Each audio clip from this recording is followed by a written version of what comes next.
Ovo mi je možda zimski omiljeni kolač. Mislim kad su jabuke u sezoni. Tartaten. Sestre Taten su ga kao izmislile, a negdje sam pročitala da je vjerojatno greškom nastao taj recept, da je nekom pala pita sa jabukama negdje, da su se jabuke rasule i onda da se spasi tijesto se stavilo gore na jabuke, znači na obrnuti način.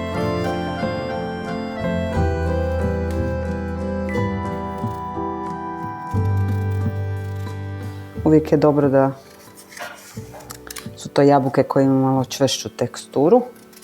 Ove konkretno su Pink Lady. A njih obožavam zato što imaju i dosta kiseline, osim šećera. I ja volim još malo onda dodati limuna, što zbog okusa, a što zbog toga da jabuke ne potamne. Karamel je šećer na 180 stupnjeva. Kad on lijepo potamni, dobije zlatnu boju. Čim ode preko toga, počne crniti, onda bude malo gorak i više nije to. Znači, tu treba dosta paziti. Evo, malo ću ga ovako rasprostrti da je u što tanjem sloju. I ono što je dosta bitno, šećer kad se radi karamel se nikako ne smije miješati sa nekakvim žlicama.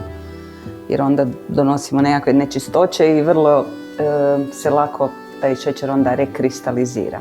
Da ga opet moramo topiti i malo je komplicirano.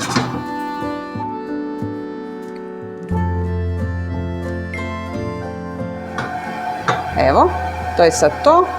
I sad ide na to maslac koji će početi jako cvrčat.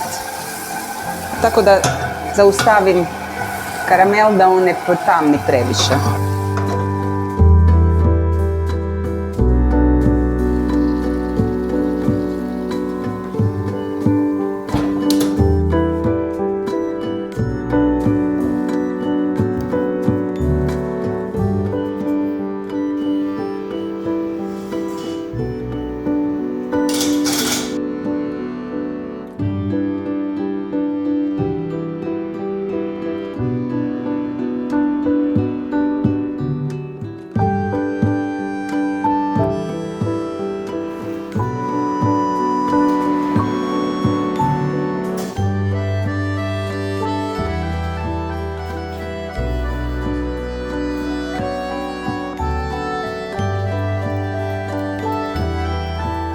Sad ću ostaviti da se malo ohlade prije nego što ih okrenem na opačke i dobijemo tartaten.